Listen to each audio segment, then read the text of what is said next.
Hi friends, welcome to my channel Varalakshmi creative channel. ಯಾರೆಲ್ಲ ನನ್ನ ಚಾನಲ್ನ ಫಸ್ಟ್ ಟೈಮ್ ನೋಡ್ತಾ ಇದ್ದ ದಯವಿಟ್ಟು ಸಬ್ಸ್ಕ್ರೈಬ್ ಮಾಡ್ಕೊಂಡು ನೋಡಿ. ಹಾಗೆ ನಿಮ್ಮ ಫ್ರೆಂಡ್ಸ್ ಜೊತೆ ವಿಡಿಯೋನ ಶೇರ್ ಮಾಡಿ. ನಿಮ್ಗೆ ವಿಡಿಯೋ ಇಷ್ಟ ಆಯಿತು ಅಂದರೆ ಲೈಕ್ ಮಾಡಿ. ಇವತ್ತು ಕುಕಿಂಗ್ ರೆಸಿಪಿಯಲ್ಲಿ ನಾನು ಈರುಳ್ಳಿ ಪಕೋಡ ಹೇಗೆ ಮಾಡೋದು ಅಂತ ನೋಡೋಣ, ತೋರಿಸ್ತಾ ಇದ್ದೀನಿ.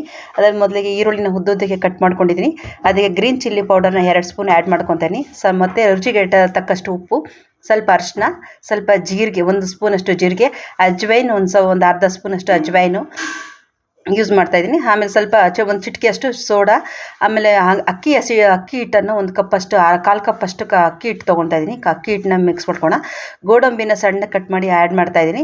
ಹಾಗೆ ಮೇನ್ ಇಂಗ್ರೀಡಿಯೆಂಟ್ಸ್ ಇದಕ್ಕೆ ಕಡಲೆ ಹಿಟ್ಟು 1 ಕಪ್ಪಷ್ಟು ಚಿಕ್ಕ ಕಪ್ಪಷ್ಟು ಕಡಲೆ ಹಿಟ್ಟನ್ನ ಆ್ಯಡ್ ಮಾಡ್ಕೊಂಡಿದ್ದೀನಿ.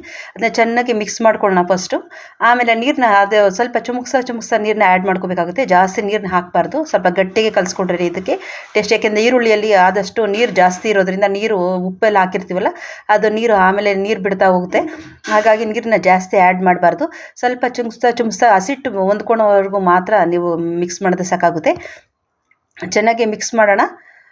ಯಾರೆಲ್ಲ ನನ್ನ ಚಾನಲ್ನ ದಯವಿಟ್ಟು ನೋಡ್ತಾ ಇದ್ರೆ ಸಬ್ಸ್ಕ್ರೈಬ್ ಮಾಡ್ಕೊಂಡು ನೋಡಿ. ಆಮೇಲೆ ನಿಮಗೆ ಅನಿಸಿಕೆ ಅಭಿಪ್ರಾಯಗಳನ್ನ ಕಾಮೆಂಟ್ ಮೂಲಕ ತಿಳಿಸ್ಬೇಕು ಅಂತ ನಾನು ಕೋರ್ಕೊತಾ ಇದ್ದೀನಿ. ಹಾಗೆ ನೋಡಿ, ನಾನು ಸ್ವಲ್ಪ ಸಣ್ಣ ಕಟ್ ಮಾಡಿದಂಥ ಕರ್ಬೇವಿನ ಸೊಪ್ಪು, ಸ್ವಲ್ಪ ಸಣ್ಣಗೆ ಕಟ್ ಮಾಡಿದಂಥ ಕೊತ್ತಂಬರಿ ಸೊಪ್ಪನ್ನ ಆ್ಯಡ್ ಮಾಡಿದ್ದೀನಿ. ಇದಕ್ಕೆ ಗ್ರೀನ್ ಚಿಲ್ಲಿ ಚಿಲ್ಲಿನ ಸಣ್ಣ ಕಟ್ ಮಾಡ್ಕೊಂಡು ಅದನ್ನು ಸಹ ನಾನು ಆ್ಯಡ್ ಮಾಡ್ಕೊತೀನಿ. ಈಗ ಆ್ಯಡ್ ಮಾಡ್ಕೊಂಡು ಎಣ್ಣೆ ಬಿಸಿ ಮಾಡಿಕೊಂಡು ಸಣ್ಣಗೆ ನೋಡಿ ಉದುದ್ರಿಗೆ ಆ್ಯಡ್ ಮಾಡಬೇಕಾಗುತ್ತೆ. ದಪ್ಪಕ್ಕೆ ಹಾಕಿದ್ರೆ ಅಷ್ಟು ನೀಟಾಗಿ ಬೇಯೋದಿಲ್ಲ, ಮತ್ತು ಕ್ರಿಸ್ಪಿ ಆಗಿರೋಲ್ಲ. ಸಣ್ಣಗೆ ಉದ್ದುದ್ರಿಗೆ ಬರೋ ಹಾಗೆ ನೀವು ಎಣ್ಣೆಯಲ್ಲಿ ಫ್ರೈ ಮಾಡಬೇಕಾಗುತ್ತೆ. ನೀಟಾಗಿ ಗೋಲ್ಡನ್ ಬ್ರೌನ್ ಬರೋ ಹಾಗೆ ನಿಧಾನಕ್ಕೆ ಫ್ರೈ ಮಾಡಬೇಕು. ಮೀಡಿಯಮ್ ಉರಿಯಲ್ಲೇ ಇರಬೇಕು. ಉರಿ ಜಾಸ್ತಿ ಮಾಡಿ ಬೇಗ ಇದು ಮಾಡಿದ್ರೆ, ಕಾವು ಕೊಟ್ಟರೆ ಪಕೋಡ ಎಲ್ಲ ಸೀದೋಗ್ಬಿಡುತ್ತೆ, ಆಗ ಟೇಸ್ಟ್ ಇರೋಲ್ಲ, ಒಳಗಡೆ ಬೆಂದಿರೋದಿಲ್ಲ, ಹಿಟ್ಟಿಟ್ಟು ಹಾಗಾಗಿ ಇರುತ್ತೆ.